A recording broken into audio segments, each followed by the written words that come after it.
So, good evening, friends. On behalf of all of us, the Team Inches Academy and the eager participants, I welcome Dr. Sanjeev Badhwar.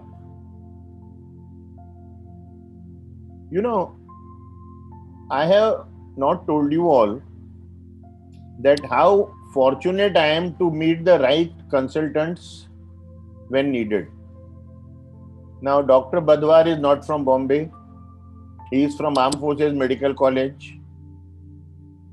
I practice in Kalina.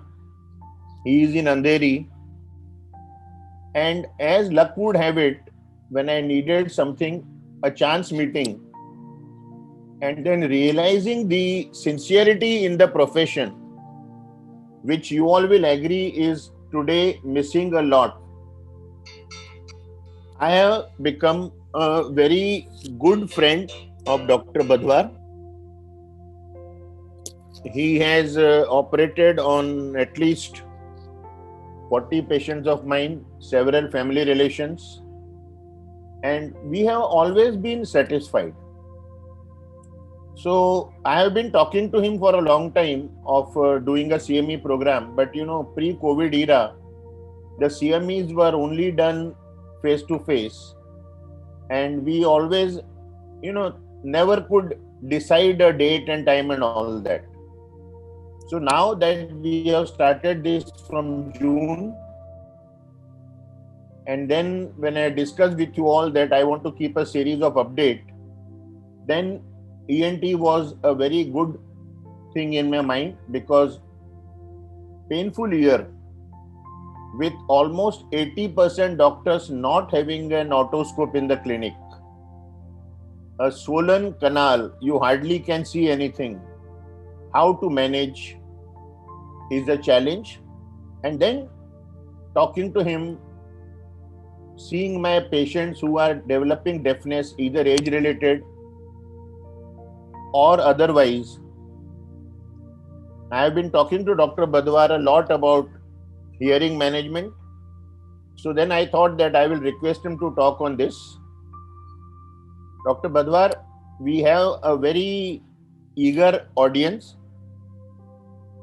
For doctors who are practicing in the evening and cannot attend, we run a replay of this tomorrow from 4 to 5:30. And collectively, we are able to reach around 300 to 400 doctors. At the beginning, I would like to ask your permission, because what we have decided is these 6 update programs we would like to put on YouTube. But if you give us permission, we will put this on YouTube for future reference of doctors also. There are no issues with that, sir. Good evening, sir, and good evening, friends. And it's an honor to be with you. Sir, you'll have to speak little louder because your voice is coming very faint. Okay, can you hear me now? Is it better? Now we are able to hear you. Okay, so good evening, friends, and it's an honor to be with you. My talk today is divided into 2 parts. Like Dr. Asrani sir said, first, what is the approach to the painful ear? That's part 1. And the second part would be, what are the newer advances in hearing management, be it in the diagnosis, be it hearing aids, and be it surgical interventions. But before I start, our journey in Kokilaben began 12 years ago, and my first implant in this hospital was kind courtesy of Dr. Asrani. Thank you, sir.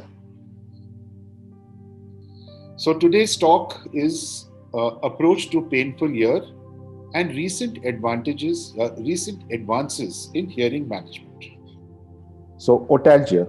What is otalgia? Basically, painful ear. It is defined as pain in the ear or earache accompanied by a bloating sensation, sometimes a blocked ear sometimes. The probable causes include infection in the external ear, middle ear, trauma to the ear, or referred pain. What are the etiology and risk factors? The otalgia can be related to infectious processes in the external ear or the middle ear. Sometimes bacterial contaminants can enter the ear due to insertion of unclean articles, fingers, toys, and currently, because so many online classes are happening, we're getting a lot of patients coming in with external ear infections.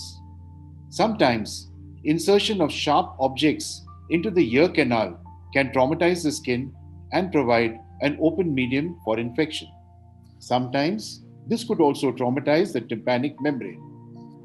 Penetration of contaminated solutions in the ear canal, swimming in polluted water, also increases the probability of ear infections. We get a lot of patients coming in with ear infections. We ask them, "Have you been for a swim?" They said, "Yes, doctor, in our society swimming pool." So the biggest culprit is the swimming pools maintained by some societies which are not cleansed properly. Their filtration plants don't work. So a word of caution for this. So just to broadly summarize, a painful ear could be because of conditions in the external ear, hematoma, frostbite, sunburn, perichondritis. That's another cause. You have these young girls coming in who've been for ear piercing, not 1, 2, but 3 to 4, and they land up with perichondritis. Neoplasia at times, or in children, an infected preauricular sinus. In the ear canal, you can have impacted wax, foreign bodies, a condition of impacted wax called keratosis obturans, external otitis, herpes, extremely common, and sometimes missed in the pre-eruption stage. In the middle ear, you can have bullous laryngitis, acute otitis media, secretory otitis media, hemotympanum, perforations, and of course, all of you know mastoiditis. And in the inner ear, you can have acoustic trauma, Meniere's, or a schwannoma. So, otalgia related to a problem in the ear is usually the result of an inflammatory process. Chemical mediators are released which cause edema, pain, heat, and redness. This results in swelling of the tissue, and the ear is richly innervated, so it's extremely painful. We've covered this. So, what about wax? The most common question asked is, "Doctor, how do I clean my wax? Do I clean it? If so, what frequency?" Now, wax is a normal secretion of the sweat and sebaceous glands, which nature has made to make the ear waterproof. And it does not have to be addressed unless there is pain, discomfort, or a hearing loss. The skin cells migrate from the tympanic membrane outwards, and the ear is shaped like an S. So, if you leave it alone, wax does not accumulate. The minute you put in earphones, the minute you put in earbuds, earpods, this migration is arrested, and impacted wax becomes more common. This is another thing which is happening because everyone is online, everyone is using AirPods, so a lot of people are coming in with wax. So the take-home message is, we don't recommend that you have to keep cleaning the wax unless you have a hearing issue or you have pain or discomfort. We normally recommend, if the wax is to be cleansed, please meet your doctor. Don't try to remove it by yourself. And the simple thing of using olive oil at room temperature once a week, 1 or 2 drops in the ear, softens the wax and prevents a buildup. Sometimes wax can present with pain, deafness, or tinnitus. So normally we soften the wax and the wax is removed either by suction or irrigation. The old adage of using hydrogen peroxide is not recommended. Foreign bodies. Now, there's so many foreign bodies which go into the ear, you'd be amazed. You go out for a camp, you go out to the beach, you go out in the mountains, you have insects like these coming in. You have small objects which may come in, flies, cockroaches, or sometimes in the early childhood, 1 to 2 years of age, children tend to put small objects in the ear. As far as animate objects are concerned, if a fly goes in, use whatever you have at hand. Be it, generally you may have coconut oil, olive oil ready, please put a few drops of that to stun the insect so it doesn't move around. And this has to be syringed or removed. Sometimes in children, foreign bodies are impacted, especially vegetative ones, like the one seen below, and with the local reaction which takes place, it becomes difficult to remove in the clinic setting. These have to be removed under sedation.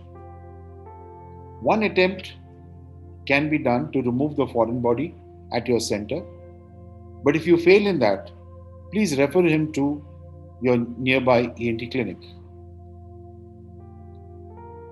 Furuncle in the ear.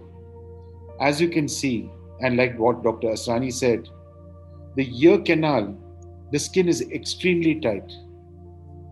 And any inflammation, even a small boil, becomes very, very painful. The common causes for this are, again, water, towels which are not, which have been used or frequently, visits to the train. All these things can cause a ear infection. Sometimes even what is popularly used as ear trimmers can also cause this. So basically you have a painful swelling in the outer third of the external auditory canal.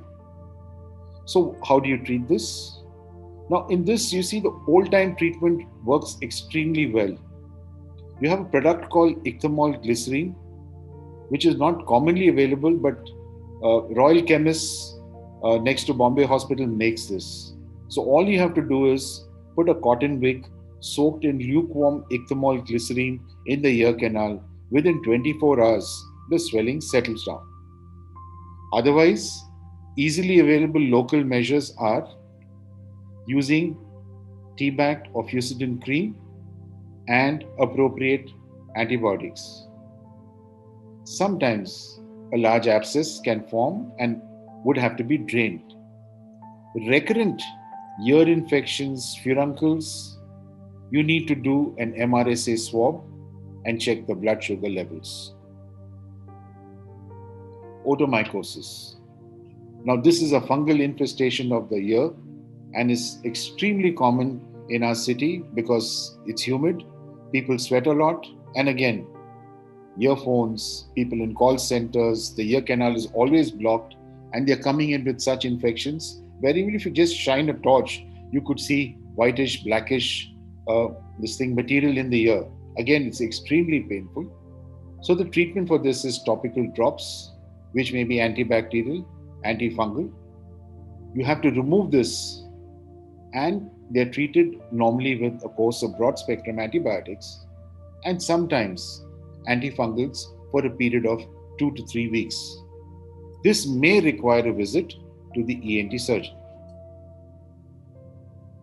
So you have itching, you have pain, you have discharge, and oral toilet has to be done. Meningitis. This is a viral infection where you have small blebs on the tympanic membrane.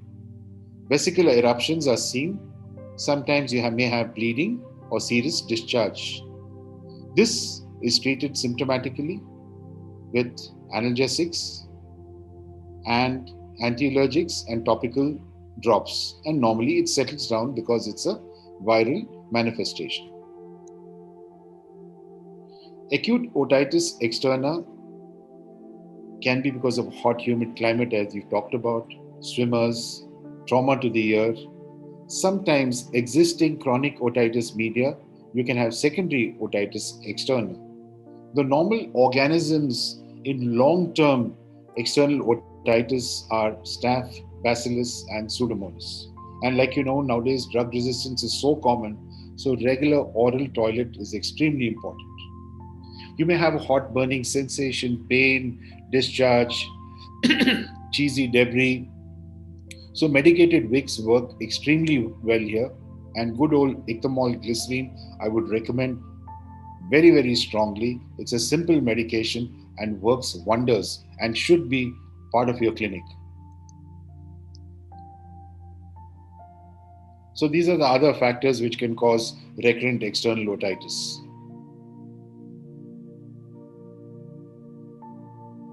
Now, when you have this, just briefly, when you have chronic otitis media leading to painful ear, firstly, you treat the infection, you treat the acute otitis media, And when you have a permanent problem of a discharging ear, then surgical management is called for. It could be myringoplasty, tympanoplasty, ossiculoplasty, sometimes myringotomy, and rarely mastoidectomy. This is just to complete the list. Now, this is a problem which I'd like to dwell on: malignant otitis externa. This is becoming extremely common in our practice. When we were doing residency, we used to see one odd patient every 3 to 4 months, but now we see at least 4 to 5 every month. This is basically happening because of long-standing, uncontrolled diabetes. The word malignant is because, although it's not malignant, it's extremely difficult to eradicate and has to be addressed extremely scientifically. The treatment normally goes on for about 6 to 8 weeks. So essentially, it's common in long-standing diabetics, uncontrolled diabetics, brittle diabetics. The patient may present with discharge from the ear, debris in the ear, excruciating pain, which is more common at night, sometimes a facial palsy. So first, a general medical examination. Most importantly, an oral swab is to be taken, because nowadays drug resistance is so common that we always recommend use the appropriate antibiotics, especially when you're going to be using it for 6 to 8 weeks. So the first step is to take an oral swab, do an oral toilet. Once your swab is with you, these cases sometimes respond very well to a simple oral antibiotic like Ciplox, which is given to 6 to 8 weeks. But the most common organism is Pseudomonas. And like you know, it's extremely frustrating to treat. So herein you have to give IV antibiotics for a period of 6 to 8 weeks, control the diabetics, and early days, surgical management was the first line of management. Today, it is medical management, diabetic control, oral toilet, and for very, very severe cases, we offer hyperbaric oxygen therapy, one sitting per day for a period of 10 to 12 days with very gratifying results. Despite all these measures, sometimes the patient's pain does not settle down. In such cases, we always do an ESR, which is to give a baseline into how we're going to manage the infection, a CRP, an MRI of the ear, of the temporal bones and skull base, and sometimes a bone scan. So this gives us a guideline into our management.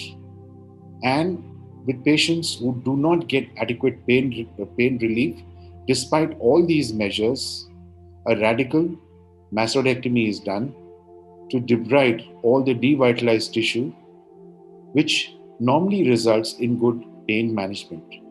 So our end point in management for these patients is, one, getting our CRP and ESR within normal limits, seeing an appreciable improvement on MRI, and pain relief.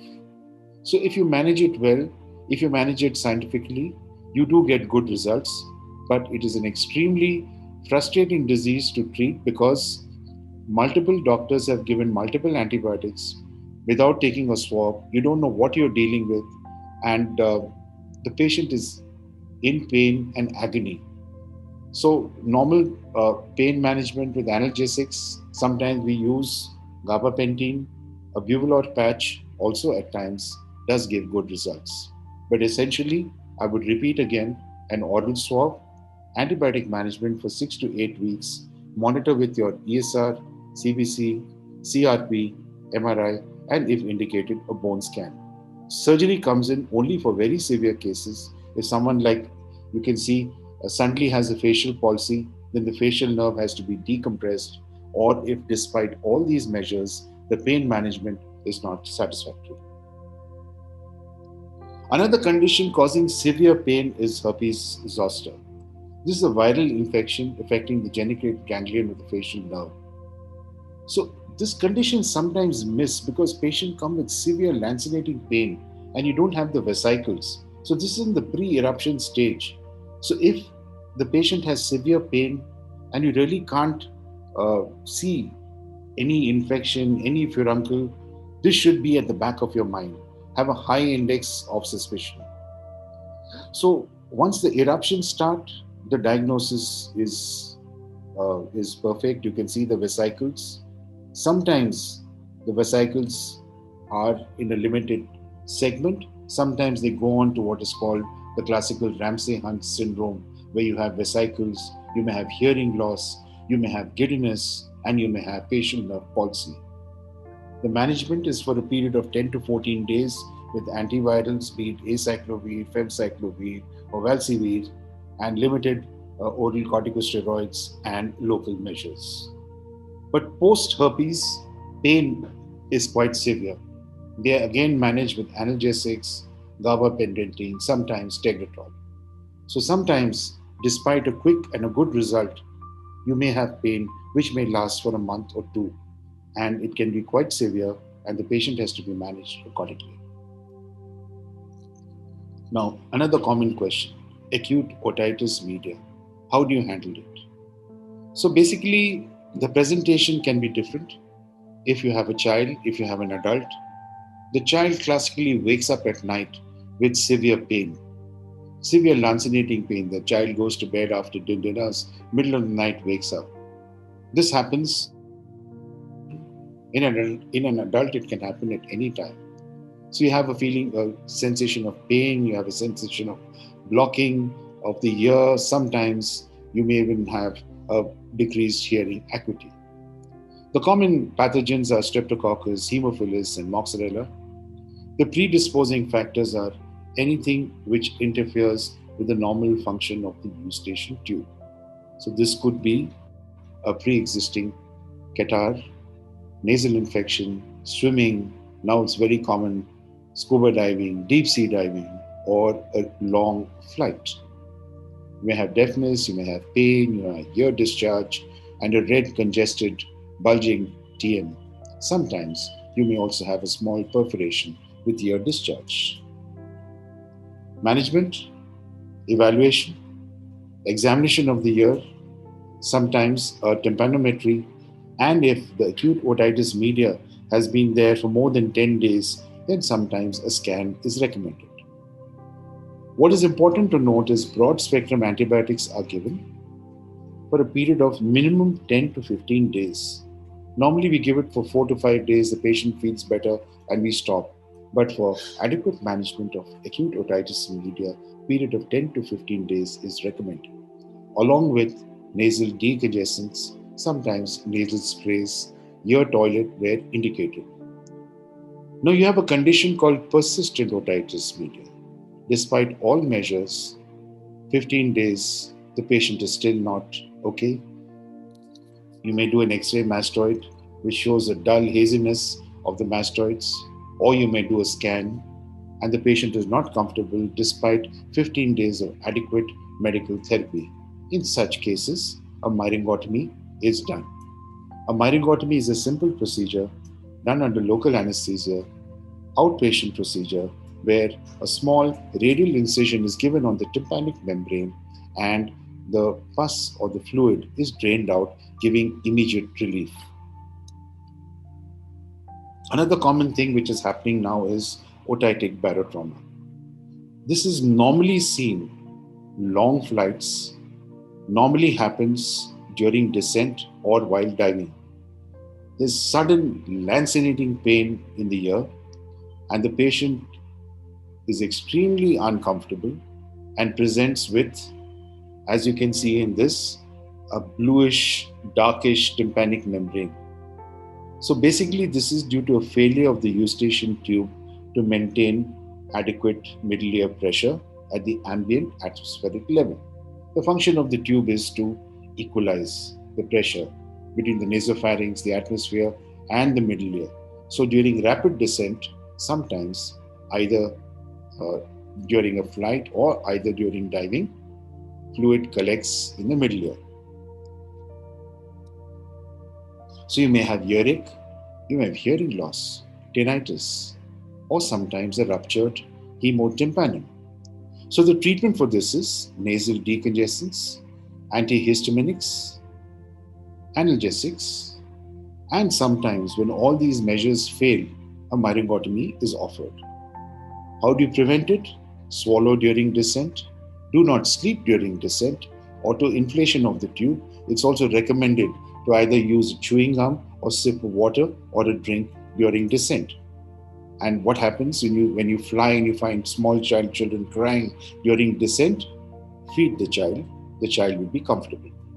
Sometimes, despite all these measures, you don't succeed. So what is new in this?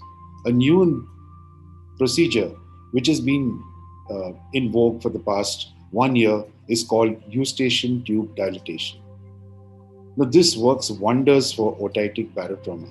As you can understand, the eustachian tube is not equalizing and middle ear has fluid.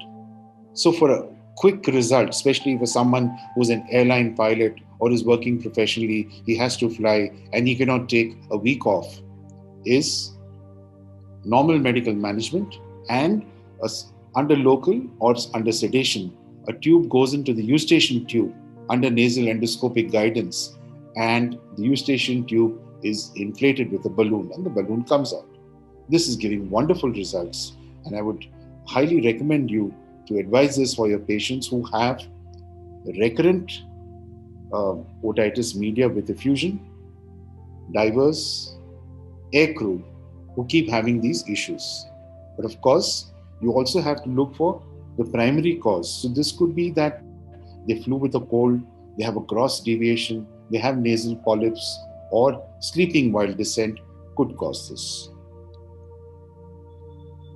Another very important cause of ear pain is acute mastoiditis.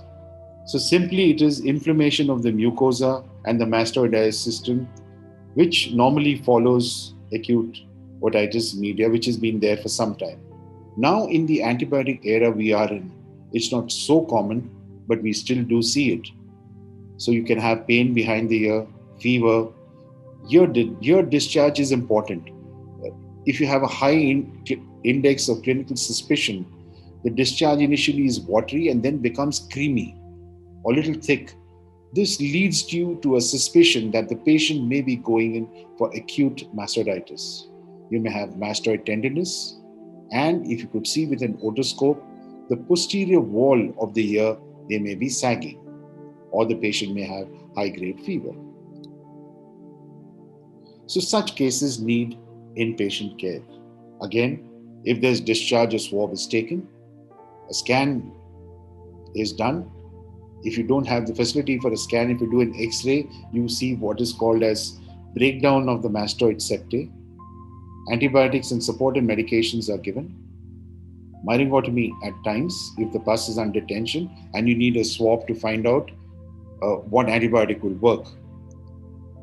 When all these measures fail, then a cortical mastoidectomy is called for. Complications of acute mastoiditis, you may have facial palsy, labyrinthitis, and rarely intracranial complications. Now this is extremely important, referred otalgia. Referred otalgia, in simple terms, basically you have ear pain, but the primary site is elsewhere. And you can imagine there's so many structures around the ear. So really you have to do a diligent search. So basically the pain will generally be felt in the territory that the nerve serves, that is the somatic dermatome, even though the damage originates elsewhere. So basically you can have referred otalgia via the trigeminal nerve, dental causes, oral cavity, you can have an ulcer, malignancy, Ludwig's angina, sinusitis, a calculus in the salivary gland. And the next one, which is extremely important and common, is temporomandibular joint arthritis or dysfunction, which is extremely common in those who masticate at night. Those who have a clicking sound in the ear, they present with severe ear pain. Sometimes nasal conditions, polyps, sinusitis may cause referred pain. Adenoids, the CA nasopharynx, trigeminal neuralgia, glossopharyngeal neuralgia, parapharyngeal abscess, Eagle syndrome. These are some of the causes of referred otalgia. Herpes, we've already covered. You may have cervical spondylosis. So this is basically the etiology of referred pain to the ear. You can have it in the auriculotemporal nerve, the tragus, the greater auricular nerve, lesser occipital nerve. So the ear is richly innervated, and all these nerves serve different territories, and they can cause pain, which is referred to the ear. I'd like to dwell upon Eagle's syndrome. Basically, you have an elongated styloid process, and the patient keeps coming back to you, telling you that, "Doctor, I have severe pain in the ear. It is aggravated while swallowing. It is referred to the ear, and I am not comfortable. I have taken antacids. I have taken antibiotics. I need help." So basically, here you have to do a diligent clinical examination. The tonsil may or may not be enlarged. You need to palpate the tonsil, and sometimes you can feel an elongated styloid process. And when you touch that, the patient says, "Yes, doctor, that's where the pain is." So a clinical examination followed by a good X-ray, or if you don't get good results with that, a CT scan will tell you that the styloid process is elongated. So the elongated styloid process abuts on the glossopharyngeal nerve and causes these issues. Now, every patient with Eagles, you don't operate. You normally give a course of analgesics, gabapentin, Tegretol, and a trial of medical management is carried out for a period of 1 to 2 months. If your patient is comfortable, nothing more to be done. If not, then you have two options. In today's day and age, you may do a regular tonsillectomy. After that, the styloid process is exposed and the tip is excised, leading to extremely quick relief of pain. If you have the facilities, then in such cases, a robotic approach is preferred, because you can actually do a extremely precise dissection, visualize the styloid process, visualize the glossopharyngeal nerve, and excise the tip with extremely gratifying results. Sometimes you may have pain in the ear because of cervical spondylosis. That a good clinical examination will guide you.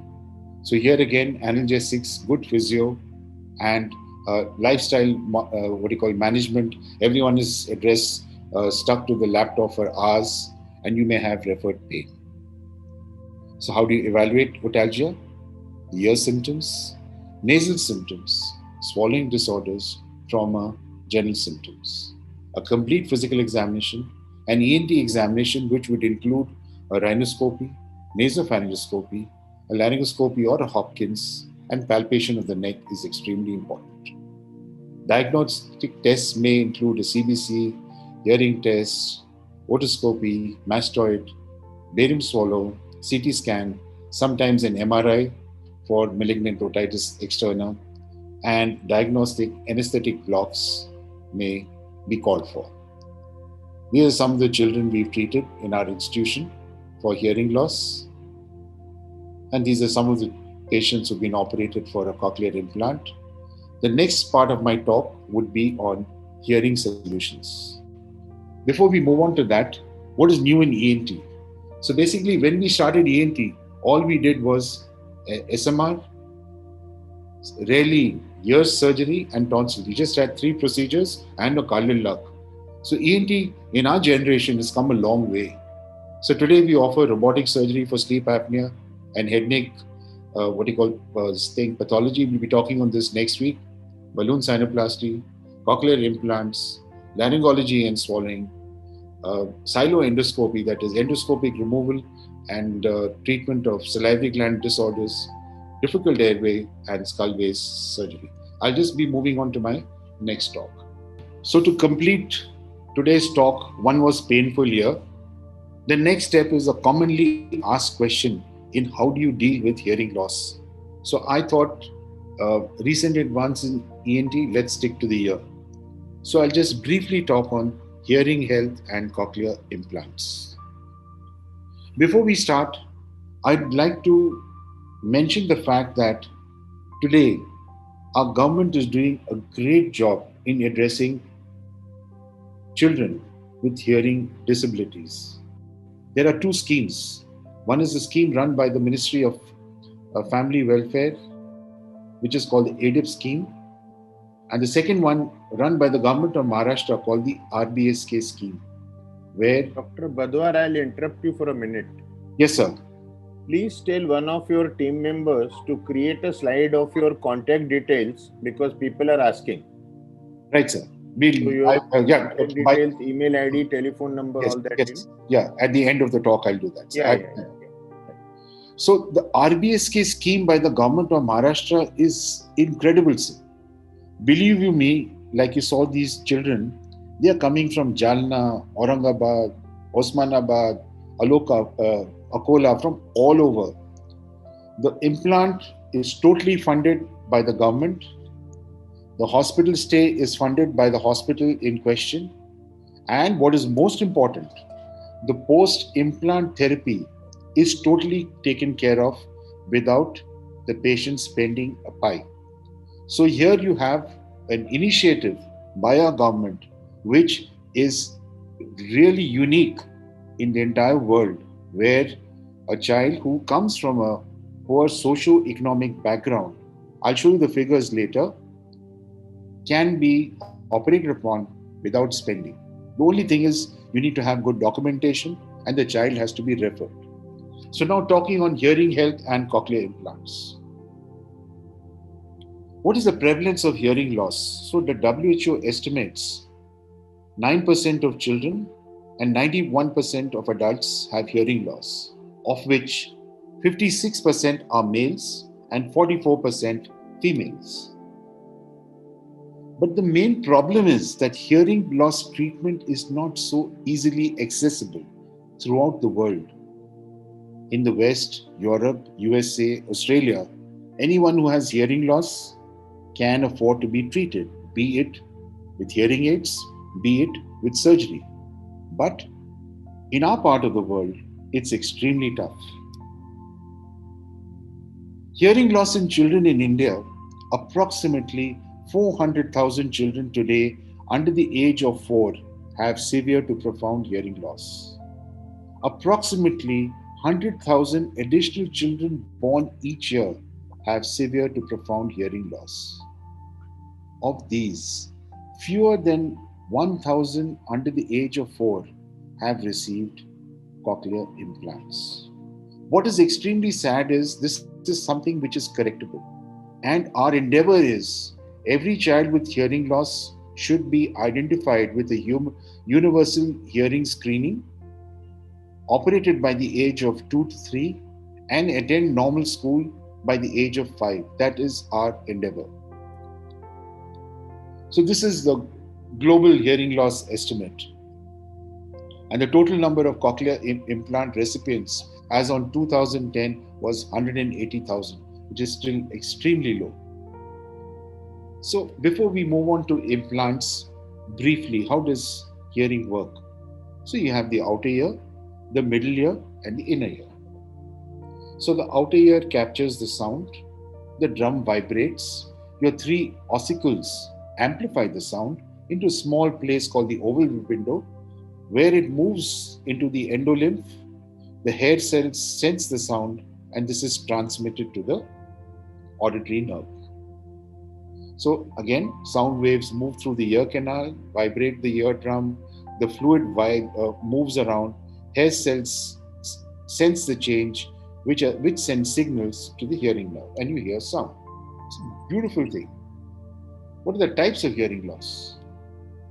So basically, hearing loss is of 3 types.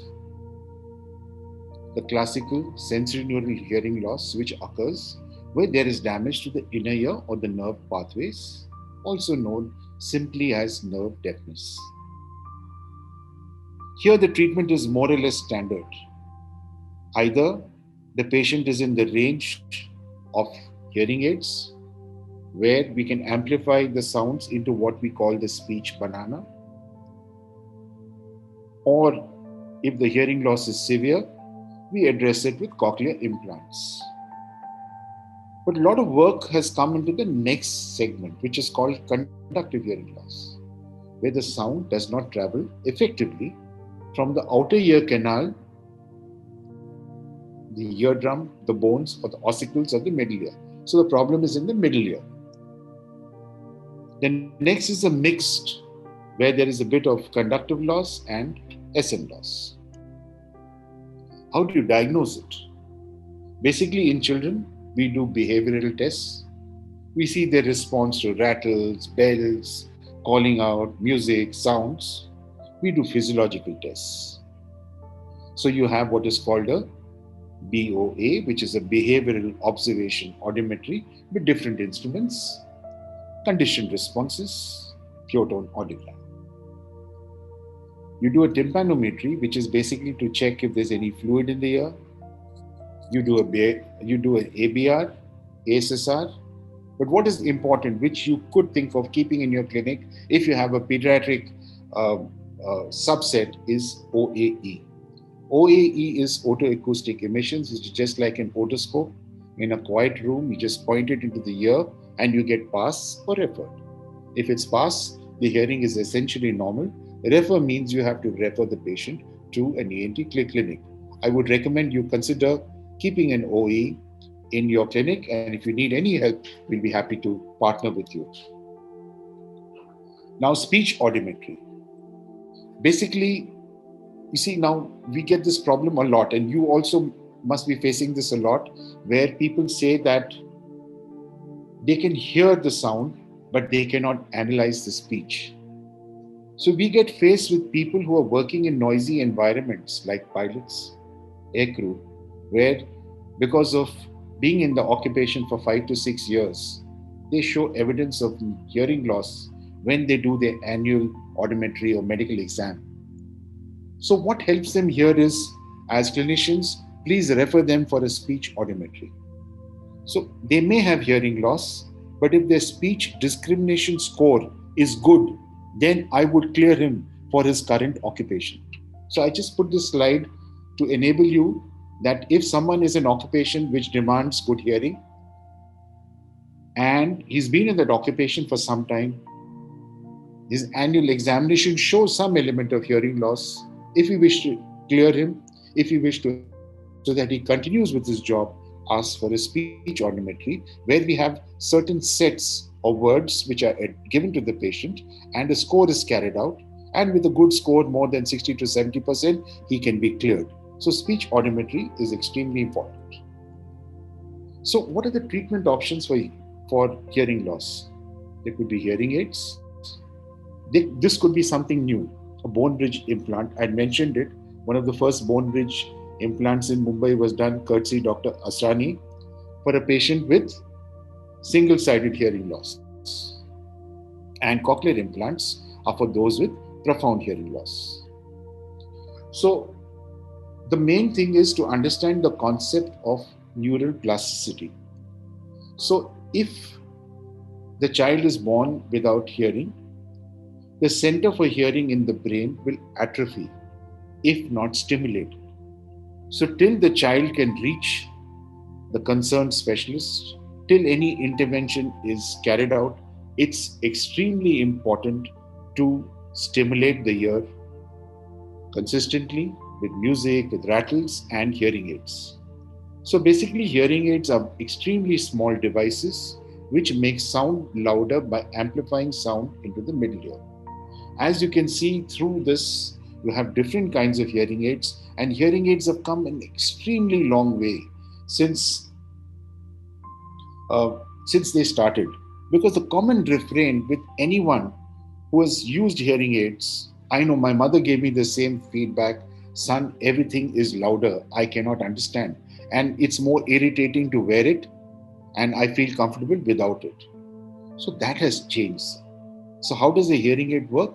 Basically, sound comes in, and now you have hearing aids with multiple channels, where all these factors can be addressed, be it feedback, be it a particular kind of sound which you are exposed to, and these are customized. So one improvement is you have digital aids which are amplifying the frequencies you need to the larger number of channels, you have hearing aids which automatically change their mode. Are you in a quiet room? Are you in a conference? Are you watching television? Are you in a theater? The next important development in hearing aids is direct streaming. So you see now with children overseas, all the old parents staying here come and tell me, doctor, I cannot talk to my children overseas. I'm extremely depressed. So here this direct streaming has really made things extremely good for the patient. With direct streaming, they can really talk well, they can hear well. This can come from the television, from your laptop, from your phone, and this can be programmed accordingly.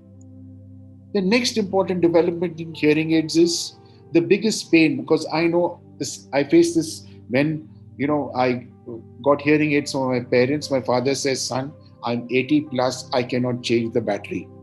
It is a pain doing it. So you have rechargeable hearing aids. This is the biggest problem we used to face, where you have to change the battery every week. It's extremely difficult for someone who's 70 plus to open it and put a small cell battery in and every week, ask for a change. So the rechargeable batteries have made life easier. So one, digital aids, number of channels which adjust to different modes, direct streaming, and rechargeable aids. The other new development hearing aids which I would like to bring to your notice is remote programming. So you don't have to keep, now in the COVID era and all that, you don't want to come every time to a hearing aid center to get your hearing aid checked. So remotely, your service provider can check your hearing aid and programming can be done. So these things have made a world of difference. And if your patients need anything further on this, please feel free to contact us. And again, in this COVID, post-COVID state, we have to change the way we work. So we make it convenient for the patient for remote, help for the hearing aids. And for senior citizens, we also offer home service, be it for hearing, be it for hearing aid management, so that they don't have to come to hospital setting. So as far as conductive hearing loss, what has changed is basically, these are for children and adults with conductive hearing loss, mixed hearing loss, and single-sided hearing deafness. Now again, to bring to your notice, we published a paper on this. During the COVID times, everyone has heard about smell, taste, but another thing which we have seen at least 5 to 6 patients in the past 6 to 7 months, which is a large number of patients coming with sudden hearing loss.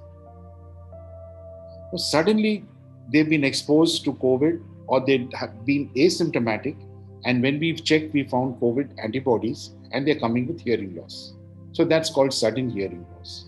So this again is addressed with antivirals, steroids, hyperbaric oxygen, and we wait for a period of 3 months for recovery.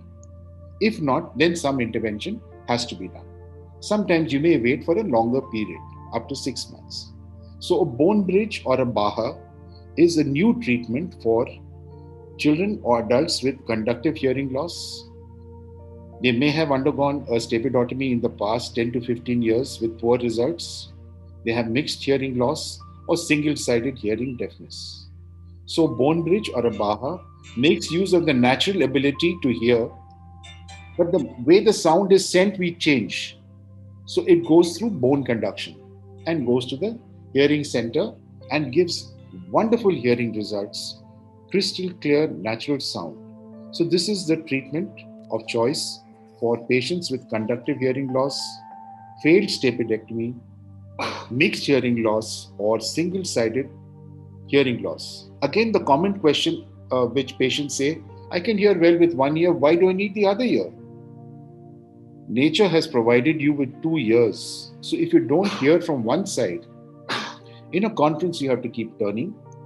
You're always constantly using the phone, you can get a crick in the ear.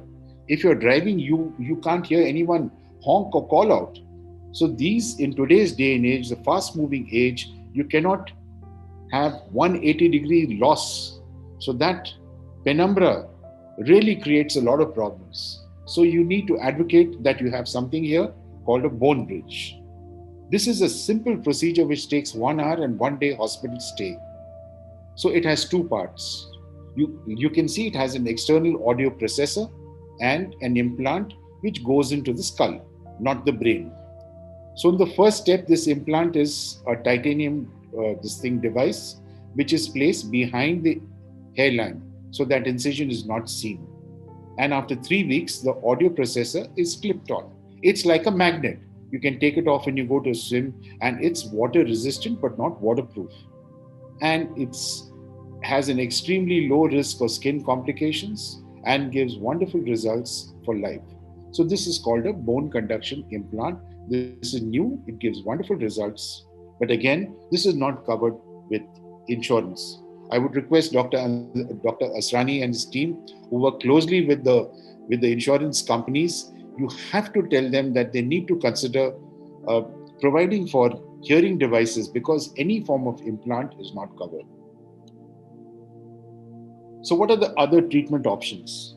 So a cochlear implant is an implanted hearing device which bypasses the damaged part of the ear and stimulates the hearing nerve directly. So this is the preferred line of treatment for patients with severe to profound hearing loss who do not benefit with hearing aids. So what are the components of the cochlear implant system? Basically, it has two parts. An internal implant placed under the skin behind the ear and an external sound processor. Again, the Indian mindset, they don't want anything outside. But you see, no battery has been devised which will work lifelong. So you have to have a small device which is outside. So how does a cochlear implant system work? You have a sound processor which captures sounds and converts them into digital signals. These signals are sent from the internal implant via the coil. The implant converts the signal to electrical impulses and sends them along an electrode array to the cochlea, and the hearing nerve delivers the signal to the brain. So basically, you have an external part, you have a sound processor, you have a coil, you have an internal part and an electrode array. So this is how an implant system works. Basically, hospital stay for this is 2 days. Operating time is 2 hours. And after 3 weeks, this implant is switched on. Surgery is only 25% of the job. 75% comes in our dedicated audiologists and auditory verbal therapists who work with the patient to understand sound, letters, words, and sentences. In a prelingual child who cannot speak, this process takes 1 to 1.5 years. So what are our candidacy criteria? Basically, infants 12 months to 2 years is the right time. Older children 2 to 8 years who have used hearing aids may be considered. And now, the world over, you have adults who do not gain benefit from hearing aids. And now you see the age of retirement. There is no age. People keep working. They want your hearing. You need to converse. You need to participate in conversations. So you have two extremes of age who are going in for implants, the very young and the very old. Those who are post-lingual and who can speak, it's extremely quick and extremely fascinating how they're doing with cochlear implants. But it's a mindset which has to change, because those days are gone where you can say, "Okay, I can't hear, leave it." No. Why shouldn't you have all your faculties? And it is seen that if you don't hear well, if you don't communicate, if you become a social recluse, then Alzheimer's, presenile, dementia, all then set in easy. So you must be clear, you must be alert, and you must have the use of all your faculties. So what is the journey to better hearing? Evaluation, surgery, what we call a switch on, habilitation, and maximizing the child's cochlear implant. How do you predict outcomes? The age of child at implantation, the etiology or cause of deafness, duration of deafness, additional disabilities, and most important, the motivation of the parents, because you need a family commitment. The first thing is, as a surgeon, it's a lifetime commitment, but you need a commitment from the family too, because in India it's very common that get operated and leave it to the doctor. No, we need your commitment, and if we find that the family is short of commitment, it's better not to venture into it. So the adage is either you use it or lose it. So before 5, if someone has hearing loss, it must be addressed. Every year of unmanaged hearing loss can impact comprehension and expression. So younger age at cochlear implant was associated with a significantly steeper rates and increases in comprehension and expression. What is the importance of early intervention? Ability to develop spoken language. We want the child to be in regular mainstream school at the age of 5 years. Enhance scholastic achievement, greater versatility and social robustness, more opportunities in employment, and greater social independence and quality of life. Believe me, sir, it's been extremely difficult for us working in hospitals to convince the corporates that they need to invest as part of their CSR into children with hearing disabilities, because we can work and make them responsible members of society. Because a child who cannot hear suffers in silence, society does not bother about them. So this is something which is correctable, and the patient can become a responsible and independent member of society. So I would heed all of you to help and work with us to achieve this. So what is the best age for an implant? 0 to 1 is optimal, 3, 4, 5 suitable, 6 to 8 outcomes variable. So the earlier, the better. So earlier the child is operated, his language development is like that of children with no hearing loss. So the importance of screening for hearing loss. Who should be screened? Universal newborn screening. And now more and more we recommend, like they do in the armed forces, everyone should have a hearing screening done every couple of years. Our goal is 1, 3, 6. Infants are screened for hearing loss before hospital discharge or by the 1 month of age. Infants receive diagnostic audio evaluation by 3 months of age and enrolled in early intervention services by 6 months of age if required. So these are some of the children we've operated on. Lovely kids. You can see the smile. This child had a bilateral cochlear implant. An adult with a cochlear implant. And as you can see, the external device is becoming smaller and smaller. Here it is shown open, but if the lady pulls down her hair, the external device is not seen. These are some of the children with our government scheme. Thank you.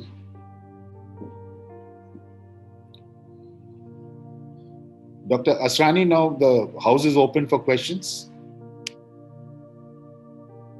Yes, sir. I have some questions. Yes, please. That's like. How do you differentiate between acute suppurative otitis media and acute mastoiditis? Sir. That's extremely important and a very good question, sir. So basically, one of the very senior doctors, Dr. Mulchandani, has asked this question. Yes, sir. So what is important is that, you see, when you have what you call as acute otitis media, basically 1, acute, the history is short. 2, the patient may or may not have had similar episodes in the past. 3, the nature of the pus may be watery, serous, but it is not cheesy. 4, you may have pain to start with, but once you start antibiotics, the pain settles down. Now, when you move towards mastoiditis, 1, the pain could be severe. The nature of discharge could be either foul smelling or cheesy. or creamy, what they say. If you have an otoscope, if you see inside, you may see what you call a sag in the deep meatal wall. Or in simpler words, the whole canal is edematous towards the drum and you cannot visualize the upper part of the drum. Next, you may have pain, you may have spikes of fever. These are on clinical examination. Another part of the history is that the patient may have had recurrent episodes like this in the past or high-grade fever.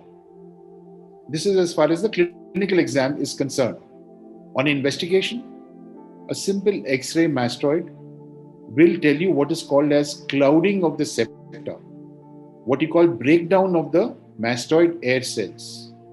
These may point towards mastoiditis, or at times you may have a bulge behind the ear, pain in the area of the ear, what you call the cymba conchi. When you check for mastoiditis, you don't look for pain behind. You look for pain here, which is called the cymba conchi. So that is extremely painful. So these point towards mastoiditis.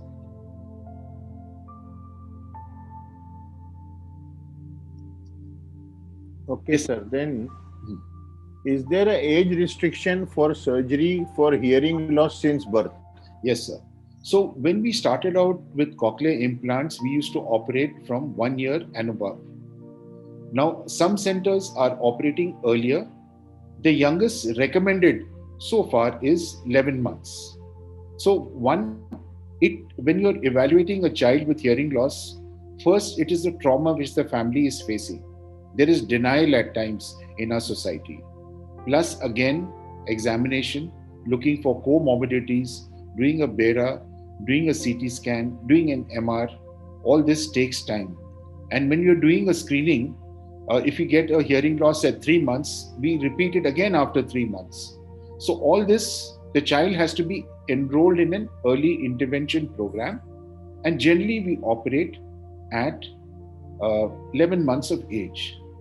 Now, on the other side of age restriction is if a child has hearing loss and has not even been given a hearing aid till the age of say 6 or 7, then we would be hesitant to operate because the results would not be good. Because the concept of neuroplasticity, which I mentioned earlier, if you do not stimulate the center, the results are not likely to be good and the center will atrophy. So basically, as early as possible, and if hearing loss is detected, which is severe to profound, till the finances are being arranged, till the facilities are there for surgery, some kind of hearing aids and therapy is to be started. Sir, a question. Is there any empathetic approach needed while speaking to the person with cochlear implant, like our tone and pace of speech, seating arrangement in classroom, also when they are attending parties with loud noise? So you're saying, okay, what kind of approach? Okay, so now what has happened is some of the companies have now gotten new devices which are like something like a mic which is hung. So it's not necessary for the patient to be sitting on the first row. And with the help of these mics, and the patient can sit in a normal classroom and attend all conferences with ease. But again, it also depends on the kind of therapy which is being given and the kind of speech development which has been taken. So if someone has a hearing disability, someone has been operated, all these are to be addressed. But now with these new mics and devices, all these factors have been obviated, but it's an extremely good question. Thank you. Sir, what is the cost of bone bridge and cochlear implant? Okay, sir. So now there are two types of conductive implants, which are either bone bridge or Baha, and the cost varies from 5.2 to 5.75 lakhs. That is the cost of the implant. Stay in hospital is 1 day, and the hospital stay, everything could be around 1 lakh. So it is cost of implant plus 1 lakh. As far as a cochlear implant is concerned, you have an entry-level implant and the high-end implant. The smaller the external device, the cost is greater, plus the number of channels and the other facilities and apps which are there. So the entry-level implant is 4.5 lakhs, and the higher implant goes to around up to 14 lakhs. So the range is from 4.3 to 14 cost of implant. I put the contact details on the chat box. Okay, how to do ear toilet? Okay, so that's an extremely good question. No, and there's a related question. Yes, sir. One Dr. Ashok Kothari, senior general practitioner. We senior GPs used to flush out foreign body by syringing. Also used to put few drops of dilute hydrogen peroxide for ear cleaning till few years back. Whether advisable today or not? Okay, sir. Now, sir, syringing is still there to stay. The only thing is, if you're doing syringing, one, you must make sure that it is not a animate foreign body, because if you put water, sometimes vegetative or animate foreign bodies swell up and it becomes difficult to remove. If you have a small ball-like substance or a small metallic or a plastic substance which is not sharp, then syringing can be done.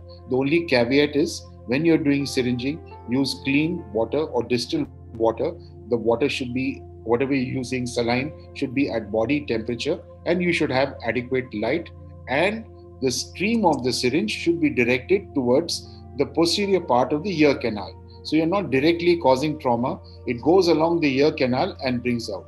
So syringing is still there to stay, provided you take these precautions. So we have stopped using hydrogen peroxide because some people dilute it, some people don't. It causes local reactions. So, today's day and age, anything which causes the slightest reaction or local this thing, our patients are extremely sensitive. So we have stopped using hydrogen peroxide. But syringing is there to stay, be it for wax, be it for foreign bodies.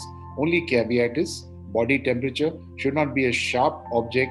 It should not be a vegetative or an animate object, but syringing can be done.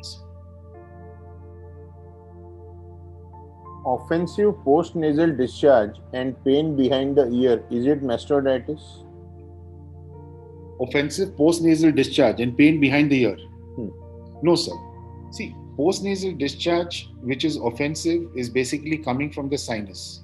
As you know, the floor of the nose is shaped such that any secretion from the nose will drain towards the posterior part of the nose. Now, what happens is, the nose secretes 1 to 1.5 liters of fluid, mucus, and secretions every day. But you don't sense this. This happens seamlessly. So when the amount is more than this, or the secretions are thick, then you're aware of this. When you have to pull and the secretions, or when you're lying down, the cough comes. So offensive purulent secretions are related to sinusitis. You may have pain behind the ear along with this if the eustachian tube gets affected. So this, basically, you have to address the sinus. It's not mastoiditis. Are cochlear implants done for both the ears simultaneously, or both are not required? No, sir. Today, the standard of care is bilateral cochlear implants. Now, what has guided us to this? One, the quality of the implants. Two, like I had mentioned earlier, you operate one, you're leaving the other one without hearing, or you may use a hearing aid. So, if finances are available, the standard of care is bilateral cochlear implants. The other thing which has enabled us to do, when we started implants, it used to take 3.5, 4, almost 5 hours per implant. But with modern technology, good anesthesia, good drilling instruments, and with experience, average time for one cochlear implant is around 1.5 to 1 hour 45 minutes.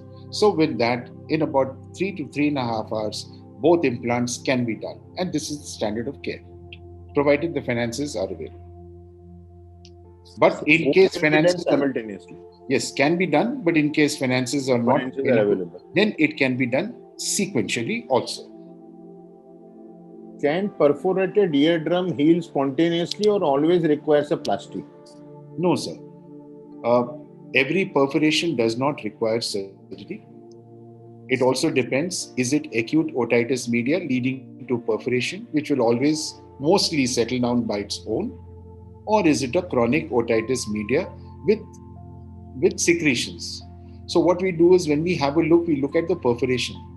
If the perforation does not have skin-lined edges, you can just see a small perforation and the margins are not thickened, it is likely to heal by itself.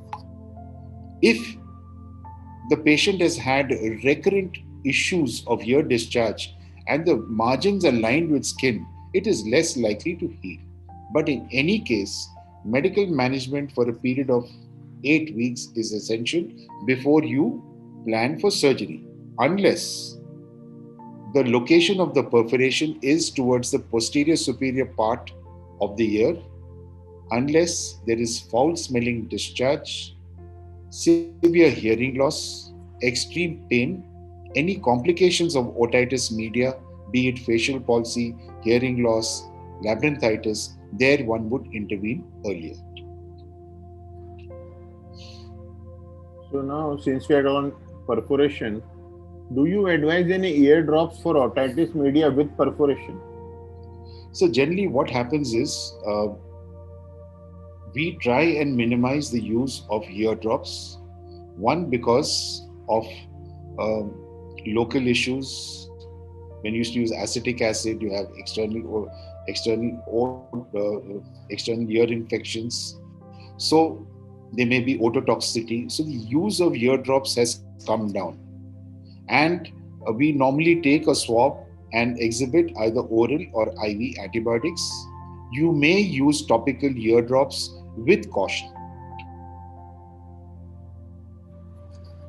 Okay. What is the success rate for cochlear implant and how long does the implant last? Is it lifelong or we need to change something? No, sir. The implant per se is guaranteed for life. Okay. Now, the external processor, you may upgrade as newer tech, tech comes in. But the cochlear implant is guaranteed for life. As far as the success rate is concerned, sir, now you're doing a high-end surgery. It's extremely expensive. The expectations are high. So the success rate is extremely good, sir. Now the success rate is measured by your outcomes. So if you have operated on a child and you have enabled the child to speak and attend school, then you've done your job. Likewise, if you operated on somebody who's lost hearing, who had hearing before and he could speak and he can hear well, then you've done your job. But to reach this, you have to select your patients extremely well. You have to make sure that there are no anatomical abnormalities, like for instance, if someone has had meningitis and has lost hearing, here is one instance where you would operate as soon as possible. Because sometimes you have ossification in the cochlea and you have a condition called labyrinthitis ossificans. So even if you want to do a cochlear implant later, you may not. So the success depends again on your selection, your evaluation, the kind of therapy, the kind of outcomes which the patient is counseled upon. But the goal is that the patient has to hear and speak. Otherwise, you've not done well. Sir, do you use nasal decongestant for ear perforation? Yes, sir. Because you see, like the word ENT, they are all interlinked. So if you have a perforation, especially if it is towards the anterior part of the drum, it is a correlate that this could be related to some nasal issues. So in such cases, or if you find a gross deviation of the nasal septum, polyps and sinusitis, you would use decongestants. But here again, a caveat.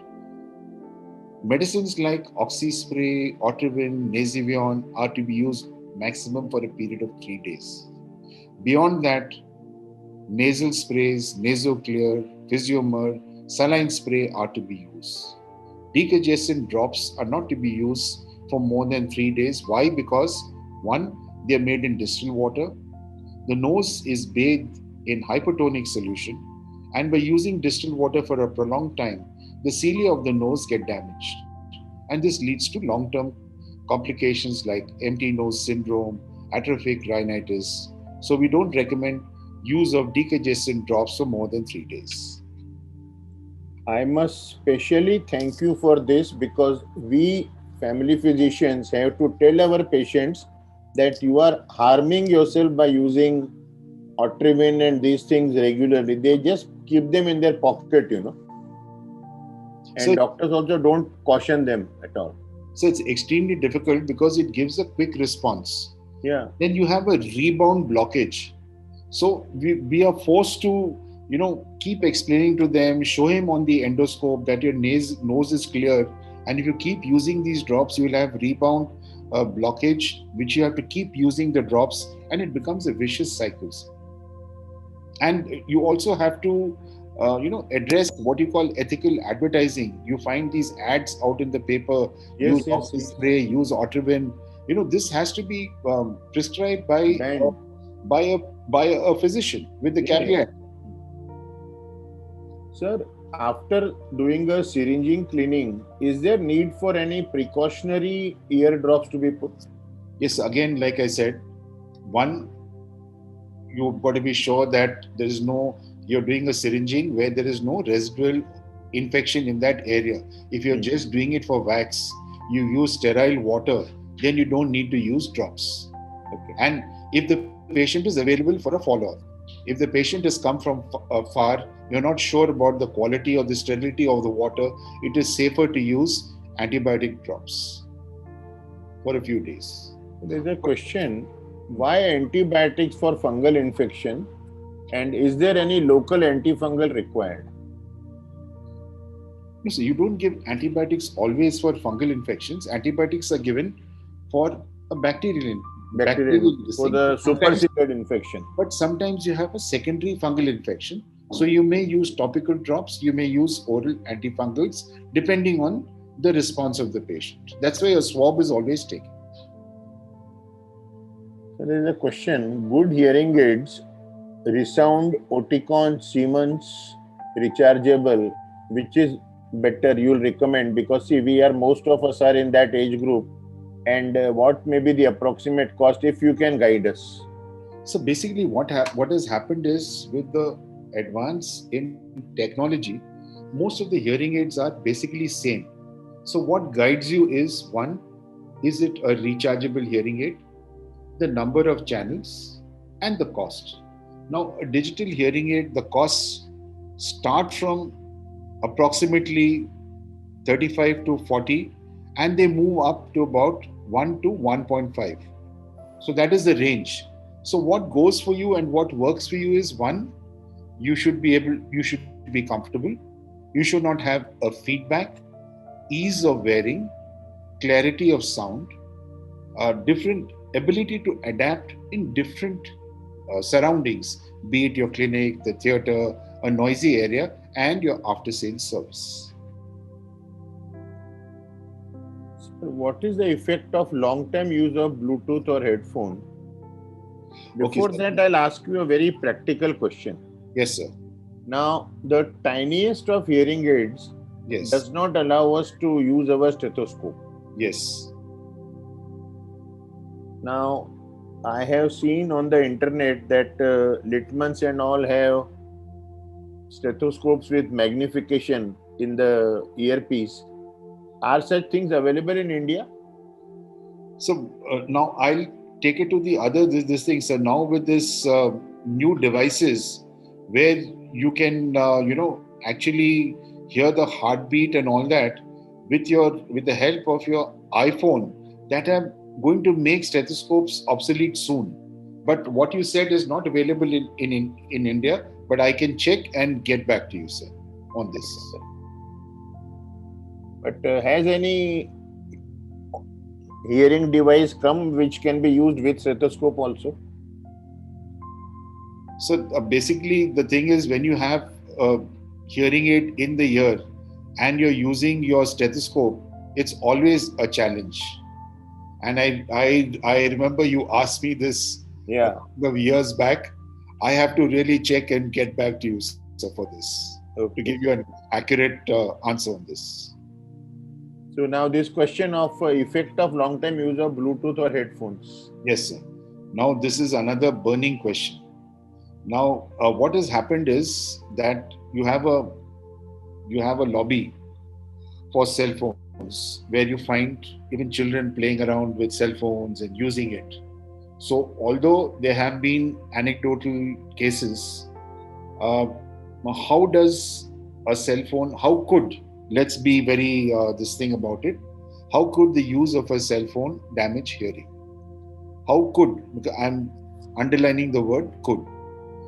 So basically, what happens is when you're using a cell phone for a prolonged time, it also depends on the quality of the cell phone. Is it heating up? That's important. How long are you using it? Are there any electromagnetic waves or radiation?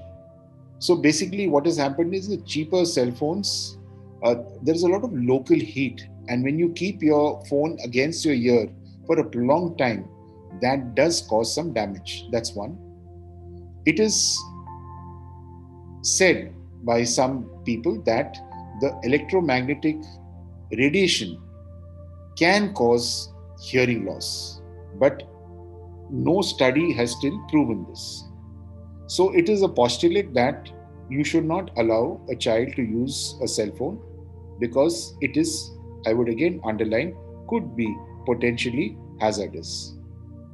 It is seen when you have tinnitus and when you have hearing loss, and you find people with a Bluetooth always, when you ask them to remove the Bluetooth to use headphones, sometimes that hearing loss and tinnitus settles down. So, yes, prolonged use of Bluetooth, prolonged use of cell phones may be damaging. It is recommended to cut down the hours you use a cell phone, shuffle it between the ears. What they say is, you keep holding the cell phone to the ear till the collar comes on. Pick up the phone only after the collar comes down. That reduces your exposure. And you have a small device which you can attach to the cell phone, which is available commercially, which cuts down the radiation. So now the question which I was holding on because it was not part of the talk today. Any treatment for tinnitus? Okay, sir. Now, this is another thing. It's a very tough question. No, sir, but I'm telling you because we get this every day, sir. What is happening now is that what is tinnitus? Tinnitus basically is a ringing sound in the ear. Why does it occur? This may occur because of hearing loss. This may occur because of damage to the hair cells in the inner ear, either because of a viral infection, either because of acoustic trauma, sometimes because the use of aminoglycosides, sometimes because the use of high doses of analgesics, or sometimes after a diving accident, barotrauma, etc. So those are the possible causes. Now, once you have tinnitus, it depends, is it acute onset or chronic? If it is acute onset, we give a trial of medication for 3 months, which basically uh, is Tinex. We use ginseng, sometimes you use Notropil. So basically, in short, you're using vitamins, we're using vasodilators to see if the tinnitus is regress. Tinex does give good results in about 15 to 20% of patients. Earlier we used to give it IV, but now oral Tinex is used, which is safe, and we're getting decent results in 15 to 20% of patients. But if all these things have been, you've been through all this and you're still having tinnitus, which is bothersome, then we have a wonderful device which combines a hearing aid and masks the sound. So basically, before you proceed for this, you have to ask for an audiometry with a tinnitogram. So what we do is, good audiologists can find out what frequency of sound is the tinnitus and how much of sound you need to cancel it. So sometimes this is called tinnitus retraining therapy. That is sound cancels sound. So you use white noise or pink noise, basically sound at that frequency. So sometimes you present the sound at the same frequency and decibels, and that sound gives you relief. So then we invite the patient for what is called tinnitus retraining therapy. This works. Every individual is different. If this works, then we would advise them to go for a hearing aid with a tinnitus masker. And I can tell you that it is extremely gratifying. Some chronic patients who have been severely upset with the kind of tinnitus and have a certain degree of hearing loss or may not have hearing loss are doing well with this. So it is called a tinnitus masker. Thank you very much, sir. Is myringotomy suggested for serious otitis media? And why at times it gets occluded again and again? So when you have serious otitis media, you do medical management for a period of 2 to 3 weeks. Indications for intervention are 1, persistent effusion. That's 1. 2, occupation. Someone wants to get back to flying, has to fly. Someone's occupation demands it. Then you intervene. But first, medical management for at least 2 to 3 weeks. Then again, when you're going to address serious otitis media, you have to see age of the patient. Sometimes in a child with very large adenoids, grade 3, grade 4, even if you just drain the fluid, it's going to come back. So in such cases, or those cases who have recurrent serious otitis media, we just don't do a myringotomy.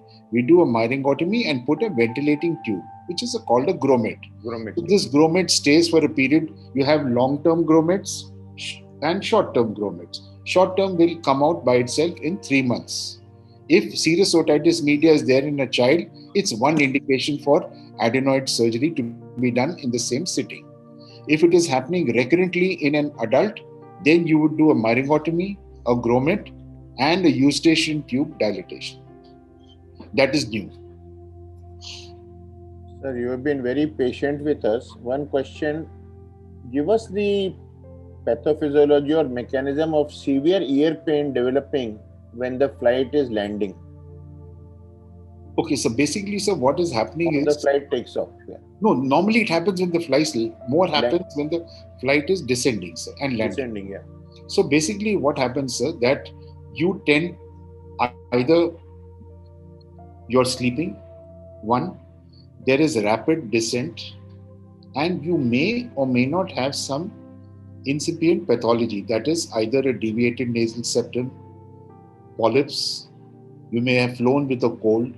So what happens that the eustachian tube is unable to equalize in a sudden, equalize suddenly.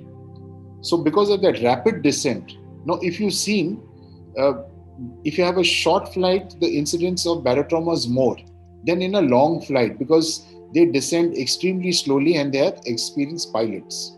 When you have a rapid descent, that's when it happens because there's a failure of the eustachian tube to equalize. When the eustachian tube does not equalize, fluid collects either in the middle ear or in the sinus, leading to barotrauma. Thank you, sir. Side effect of earwax, vacuum or suction treatment? So basically, if you're doing suction for wax, firstly, you have to make sure that the wax is soft. So we recommend any wax softening drops, be it Solivax, be it glycerine, be it paraffin, be it coconut oil, be it olive oil, to be used 2 to 3 times a day for 3 to 4 days so that the wax becomes soft. Suctioning is done in a clinic where you have adequate light and you're doing it under direct vision. And if you're doing it by a trained person, direct to vision and taking care, there are no side effects to that. So it's pretty safe. Latest theory for Meniere's, is it vascular origin? So basically, Meniere's is... You caught us again, a difficult thing. Now, Meniere's again is something, sir, for the treatment for which is really, really bothersome. So basically, what happens is the technical term for Meniere's is endolymphatic hydropsia. So essentially, first is the history. You must have history of an aura sometimes, a fullness of warmth behind or around the ear. You may have hearing loss, which is typically low frequency hearing loss. You may have giddiness. You may have tinnitus. So it normally starts off with this. So when all these things come together, we do an audiogram, and typically you have a low frequency hearing loss in an acute setting. What is important to do? What is called a ECOG. So electrocochleogram. This is available only in a few facilities in our city, and the Ambani Hospital is one, where basically you are checking the pressure of the endolymphatic fluid, and it's a very accurate, combined with an audiogram history. The ECOG gives you a very accurate interpretation that the fluid within the inner ear has built up, leading to what we call Meniere's. Again, like it's a cyclic thing. You may have remission, and basically you have to cut down the salt. You have to give medicines like Diamox. Sometimes vertigo also is associated, but essentially addressing the salt intake, taking low sodium salt, use of Diamox, sometimes a short burst of steroids when there's hearing loss does give benefit. Lastly, there is a request to point out the area of pain of acute mastoiditis. You showed once, but there is a request of pointing out. Okay, sir. So I hope you can see me. What is important, sir? Mastoid pain is not behind the ear. That's extremely important. Secondly, if you're moving your ear and you're having pain, again, it's not mastoiditis. This is normally pain addressed to the external ear. Mastoid pain is here, sir. If you can see clearly, when you've got the helix there, just above the external auditory ear is an area called the cymba conchae. So that when you press and you have pain, this tells you that the patient may have mastoiditis. Thank you. Sir, thank you very much. There are no words to express what you taught us today. There have been a lot of good comments for you. I will share the chat with you.